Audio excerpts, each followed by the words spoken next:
Ito na ang laban ng Pilipinas at Malaysia. Ito na magsisimula na ang bakbakan ng Malaysian Pride SRG versus Fnatic Onyx Philippines from the Philippines. Yun na nga, sabi ko, dalawang Philippines. Ito na. Ito na nga. Nagkakabaliwan na tayo dahil unang araw makikita natin maglaban ang dalawang kampyon ng dalawang rehiyon na sinasabihin na natin, di ba? Nasa tuktok ng MLBB kasi last time na nakakita ang SRG na kalaban sa Grand Finals, Pinoy team din yun. Pilipinas din. Pilipinas din. Diba? Kaya ma-expect natin na talagang pinaghandaan ng magkabilang kupunan ang isa't isa. Again, eto na, sinasabi kanina ni Midnight Off Broadcast si Kirk ang kailangan natin tutukan dito. Napakataas daw kasi ng win rate ng Fnatic Onyx kapag naka-edit to Oo, lagi nakaban yan. Naalala natin, nung MPL Philippines Season 14. Ano yan? Ito yung mga games sila na laging 9K gold lead, 9 minutes in. Naka-edit si Kirk nun. Nako, kaya kailangan talagang tingnan ng Selangor Red Giants itong tapatan na ito at ang agad ng pagdalaw Ayan na nga, sinasabi natin si Cram dito mabibigyan ata pero kulang pa naman yung damage dito ni Kirk pero pinana si Cram. And ito yung sinasabi natin kanina, Burrito nung MPL Philippines Season 14, madalas na nilang gamitin itong edit na to. Kumbaga nung Swiss stage, naka-easy mode kasi. Relax ang Fnatic Onyx kasi may layers ng difficulty yan May easy, may normal, may hard, may ultra hard, may MPL Philippines. Nako.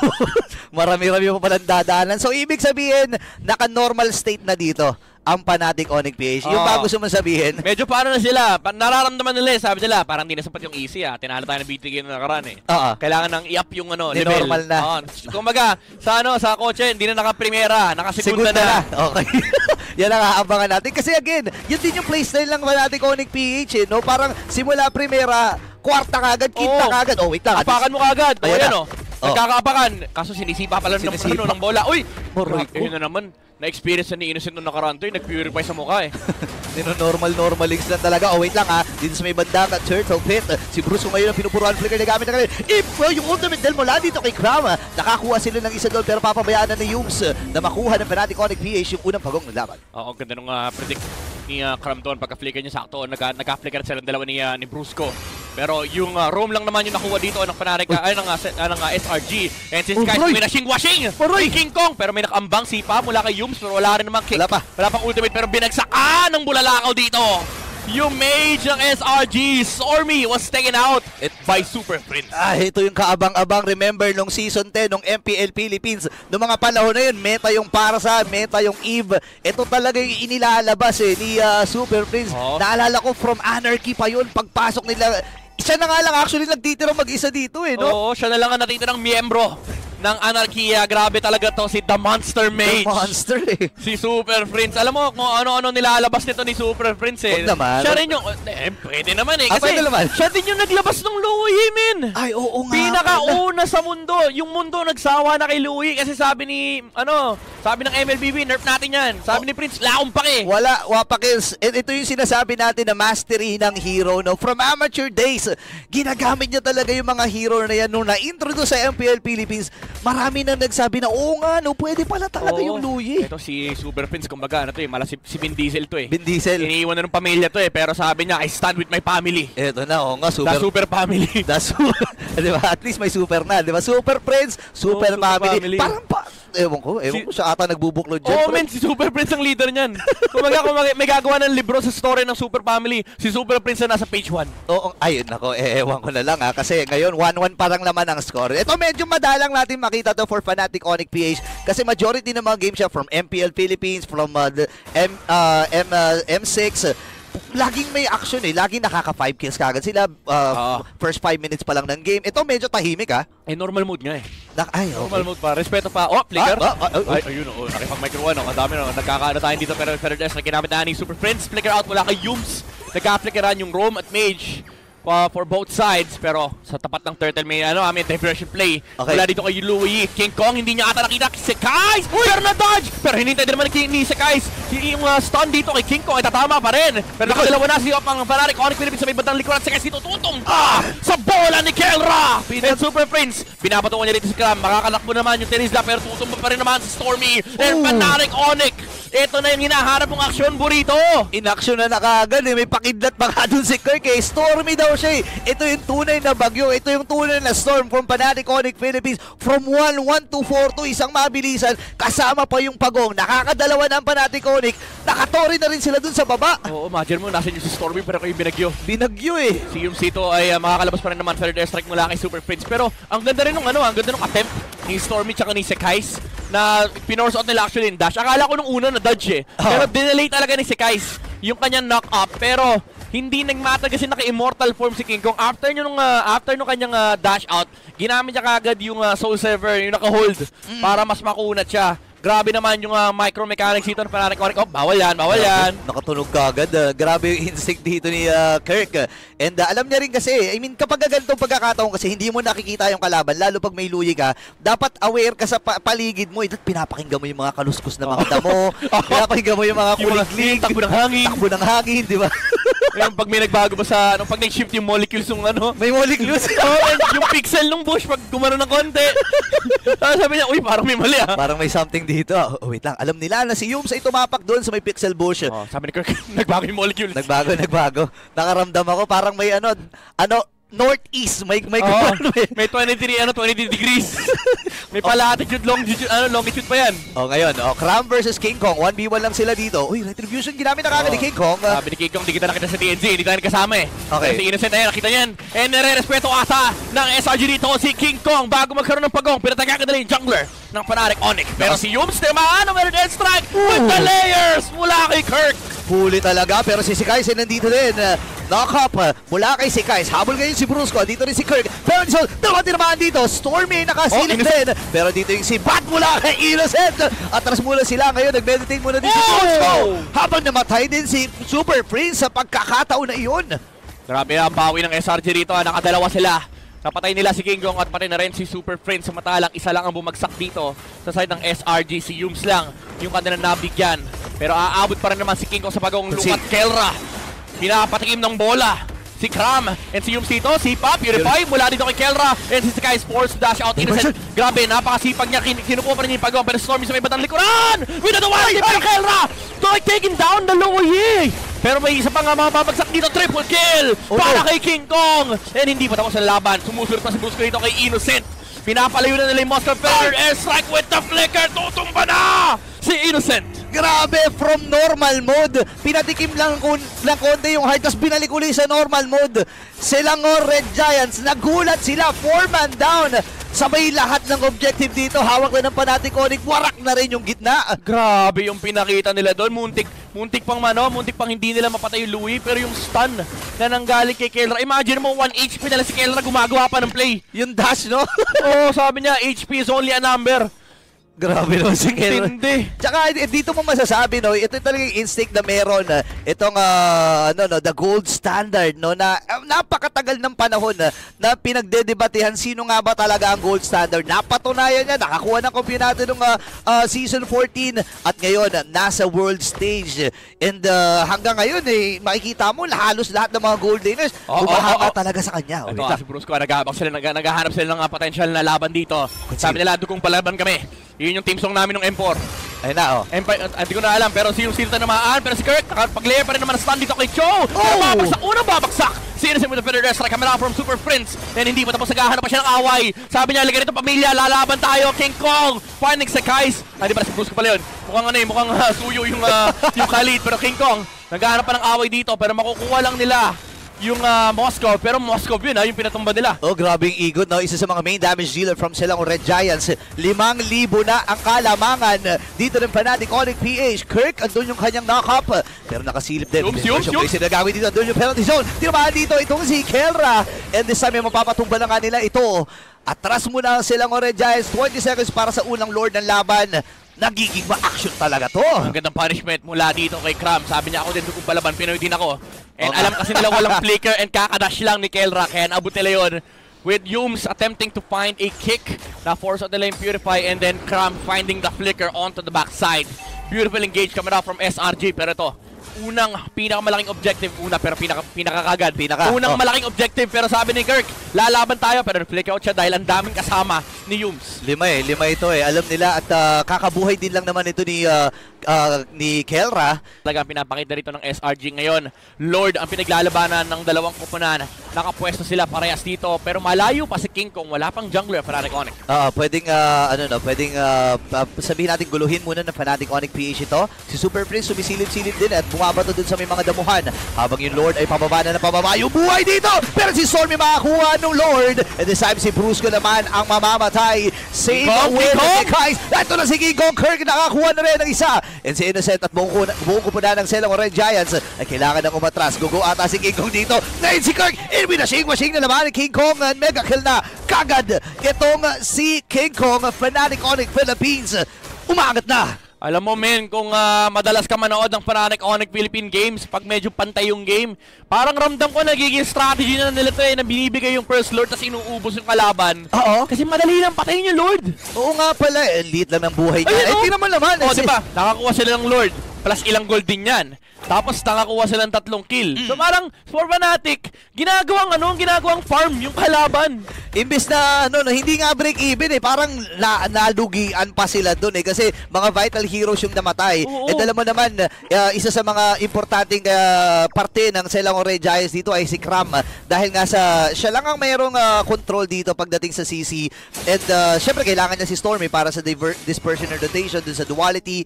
Pero ngayon, ang Selang Orange Giants, medyo babagalan nila ang tempo, babagalan nila ang laro. Kasi nga, kailangan mo magamit yung diversion eh. Oo. Tsaka kailangan mo rin magamit yung Julian, men. Last pick yan. Pero ang laki nung kalamangan ni King Kong, 3,000 yung lamang.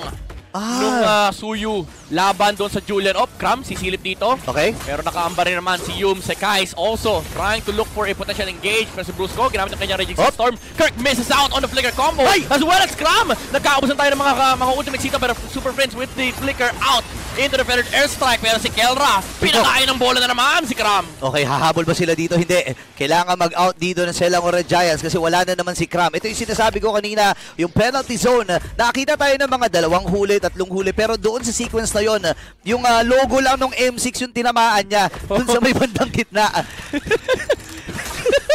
Huli yung M6 eh. Huli kami. Caught in 4K eh. Pero okay lang yun. Ang importante, nag-a-attempt. Caught in 4K talaga yun. By the way, 4K yung natin. Yung live natin. Ayan, si Yums tinamaan dito. Nag-proc yung Athena Shield pero tinamaan siyang 2. And ito na naman si Kelra. Galit sa objective. Galit na sa objective dito ang Fnatic Onyx Philippines. Pati yung purple, dinamay na. Wala na, ayaw na nila bigyan ng pagkakataon ng Selang Orange Giants na makaabante pa. And ito yung mga bibihirang pagkakataon na nakikita natin yung SRG na hindi nakakabasag halos ng torre, hindi pinapalabas doon sa halos 70% nga ng mapa, hawak na ng Fnatic Onyx eh. Kahit sabihin natin simut yung bottom lane, yung hawak sa river nasa side pa rin ng Fnatic Onyx. And ito yung maganda, parang nag-hard mode na yung Fnatic Onyx Philippines. Pero okay lang pa rin naman yan for SRG kasi yung Lord, kahit pa sabihin natin control ng or hawak ng Fnatic Onyx dito ng river, may diversion naman sila na pwedeng gamitin. Okay, ngayon si Yums sumisilip-silip na may idea siya na yung dalawa ay nandun sa may right mid bush. Grabe, nag-fast break! Dito, fast break play. At dito si Brusco, nakita niya si Cram. Pero hahawakan muna nila itong Lord na ito. Medyo malayo itong si Innocent. Pero alam naman natin na any moment pwede makasama yan burst.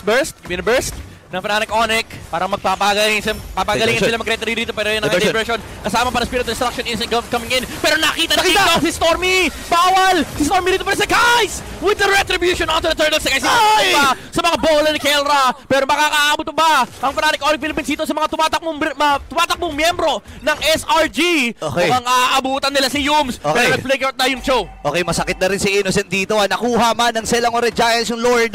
Pero ready ang Fnatic Onyx Philippines na mag-dive. Andun na yung mga pana-pana dito ni King Kong. Pero yung Lord ay nasa may bandang ibaba. Magdedesisyon ng Fnatic Onyx PH. Nasalubungin yung Lord. Pero si Yums meron siyang sipa dito. Wala siyang available na flicker. Pero nakita mo yung poke? Oo. Di ba? Sakit eh. Pinatikim ng bola.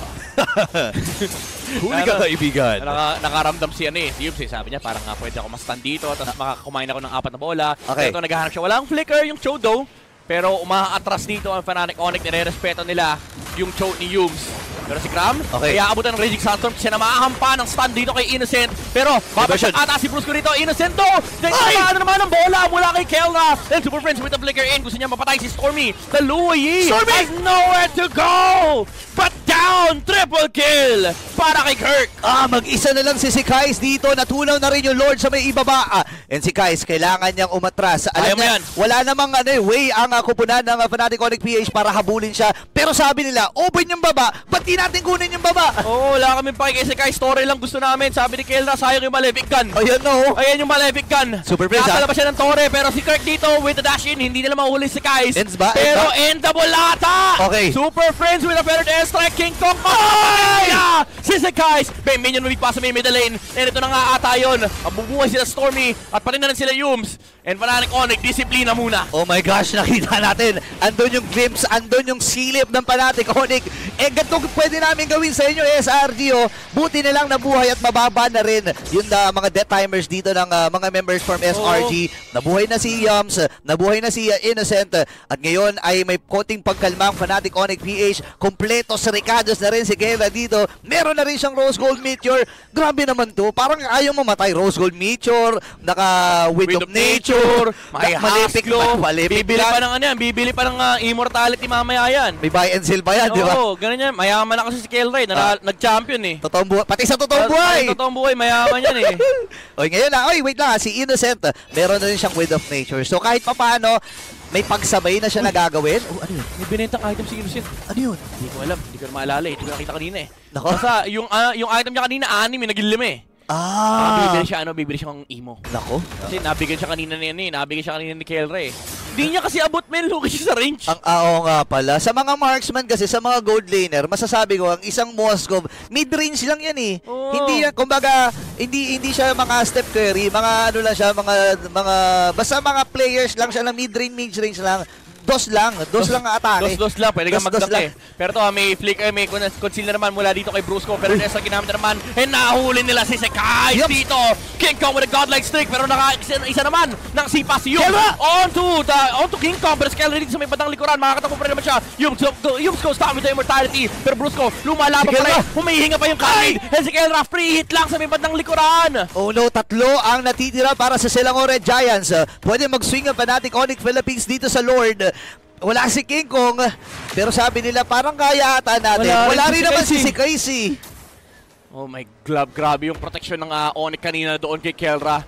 Ganda rin yung sipa ni Yums, however, doon sa Suyo, pero hindi naging enough kasi nagawa naman na ni King Kong yung trabaho niya. Yums, naghahanap siya ng potential kick dito. Wala siyang flicker, however, and re-respetuin ng Fnatic Onyx yung attempt na ginagawa dito ng SRG. Pagka-clear ng middle lane, pwede nilang ituloy ito ulit dahil yung bottom lane na lang yung kailangan nilang intindihin and mahaharangan na ni Brusco yung Cho at pati na rin yung Louis. Kasong kailangan nilang intindihin yung diversion tsaka yung yung Spear of Destruction. Kaya kailangan kalat-kalat sila dito sa buong mapa no? And now na nag-clear sa may bandang itaas itong si King Kong, may idea dito ang Selangor Red Giants na pwede silang pumesto, pwede silang sumilip doon sa Lord. At ito na nga, nagbenta na dito si Innocent. Immortality kanina pala yung pinili niya. Ginamit yung kick! Ginamit yung kick ni Yums. Makikita pa ni Brusco dito si Kais. Napagamit na siya ng kanyang crowd control, pero Skella tinutuloy pa rin yung Lord. Still threatening the objective here, pero si Innocent, grabe. Kanina ka pa nag-i-split push. Pwede hindi ka na inosente. Trabaho lang talaga dito si Innocent. Dito magaling itong si Innocent Yung way kasi, yung mechanics din kasi nung hero niya na hindi na kailangan sumama. Isang tama lang ng Spear of Destruction, pwede na siya kaagad makijoin Makikijoin kaagad siya sa party. Join the fight eh. Diba? Join the... ayan na, oy. Makakanta siya pagkatapos ko mag-clear dito, join the fight tayo dyan. Pero si Kirk, pwede siya makaharap ng pick-off dito. Naka-ban ka rin naman si Yums and Cram. Just clearing the minion wave in the middle lane. Pero napaka-hapte ng duality. Pero nag-proc ata! Tinulungan ata nila yung Edith para mapatay yung Lord. Spirit Destruction hindi tatama ng Ventus! And napaka-kate ni Kirk dito. Legendary na yung Edith. Pero sa may top lane, papupuntahan to ni King Kong. Super Friends with a better strike. Winter Crown! Para maiwasan dito yung damage mula kay Stormy. Patay pa nga yung Luoyi. Winter Crown dito para kay Kais. And bumili din ng Immortality. Pero King Kong, iisa makamatay dito. Yung Suyo pero Innocent, kaya ba niya yung 4 ng Fnatic Onyx Philippines? Hindi pa nga niya napatay si King Kong kasi nakabili din ng Immortality. Grabe yung mga item swaps. And Innocent falls down. Si Kais and Cram na lang ang natitira. yung Lord ay nagmamarcha na sa middle lane. Brusco nag-heal. Nagkasal sa harap ni Cram. And aabot yung Raging Sandstorm. Entry onward plus stun mula kay Edith. Grabe pabilisan ng mga daliri. Ladies and gentlemen, Fnatic Onyx Philippines. Apat ang tumba para sa Selangor Red Giants. At kakatok na ng Super Family. Then they will take game number 1.